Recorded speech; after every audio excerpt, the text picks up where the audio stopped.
We bring in Matthew Savoie now from Winnipeg and the ICE's facility as they get ready for the Wheat Kings on opening weekend, the home opener Saturday night. Matthew, pleased to have you on the program today. How are you doing today, sir? I'm good. Thanks for having me on. Hey, I'm just called up your hockey DB here. For those that don't know, St. Albert kid, you've had quite the road, man. Quite the road. Still a young kid here in your draft year, but not like I didn't know this, but I'm reading this for the benefit of our viewers. Sherwood Park for a little bit of last year, in the COVID season. You went to Dubuque in the USHL, and now you're back ready to start this season with the Winnipeg ICE. How does it feel, Matt, to be settled and ready to start the season with the Winnipeg ICE? Not all the confusion that you were dealing with a year ago at this time. Yeah, for sure. It's good to be settled in here. This is where I want to be, and kind of bouncing around teams was pretty difficult last year. But, now that I'm here now and the guys are all ready to go, we're looking forward and pretty excited to the season.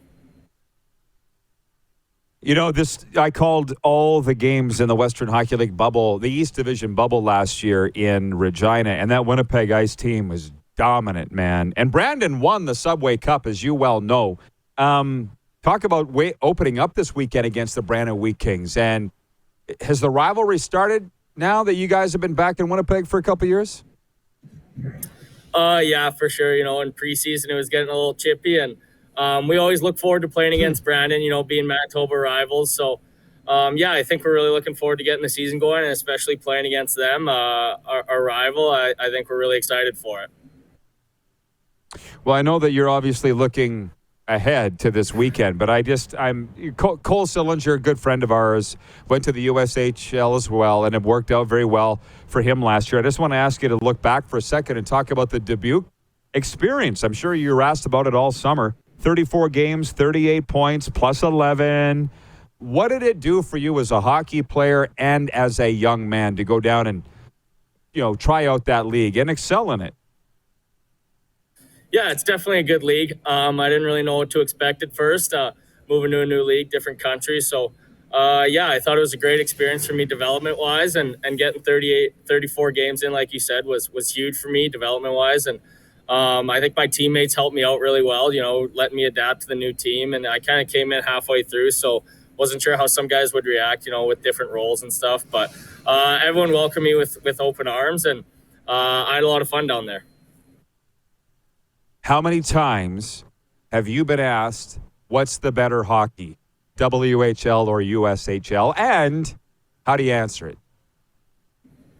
Lots of family, friends, and stuff like that always ask me when I came back and what I kind of thought about the two leagues and the comparison. I think they're pretty similar, being both top junior leagues in their country. I think they both are a fast-paced game, very comparable, in size and speed and the age group as well. Last year in the USHL, there was lots of older guys that came back from the NCAA with that being shut down from COVID. So there was a lot of star power last year in the league, and it was a great experience for me. And I think it's very similar to the Western League in that sense. And both fast-paced leagues, big bodies, older leagues. So I think they're pretty similar in that sense.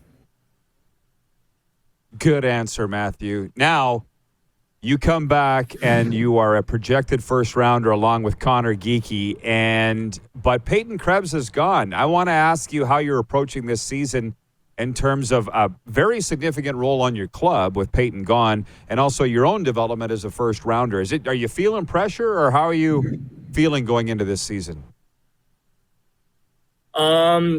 For me, kind of just approaching every game with the same mentality, trying to block out the exterior noise. And I think having a guy like Geeks with me to go through that together, I think it's really important. We can talk about things together, and because we're kind of going through it at the same time.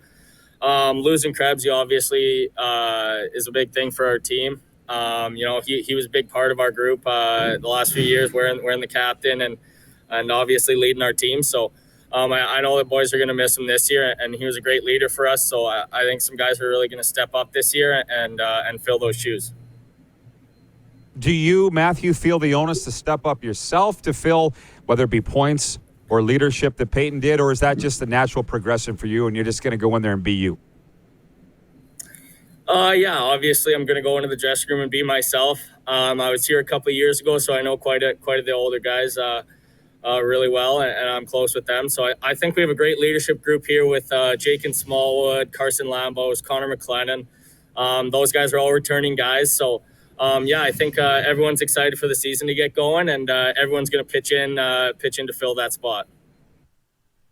Now that is a very, very, very good hockey club that you're skating on, and you know that. And I would say, what would it be like to play in front of fans again? But you did it last year in the USHL, so you're not one of the guys that's saying that. But just to be opening up against the Wheat Kings, I think the two top teams in the division, pretty good measuring stick to open the regular year, I would think.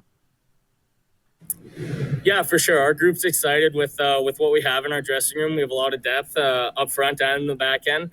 We have high expectations for ourselves, and we're going to do everything we can to go out there, get better every day to accomplish those. Well, Matthew, I appreciate the time. Love you as a player. Love watching you. Can't wait to see you when you come through our area. Good luck with the season. I appreciate the time today. Yeah, thank you. Thanks for having me on. You betcha. Matthew Savoie of the Winnipeg ICE joining us, and we will be giving away randomly 3 pairs of tickets to Saturday night's home opener against the Brandon Wheat Kings. Hey, everybody. Thanks for watching the RP Show on YouTube. And don't forget, we're live daily on YouTube from noon to 2 Eastern. If you like what you see, hit subscribe. And if you like the program, check around for other segments of The Rod Pedersen Show here on YouTube.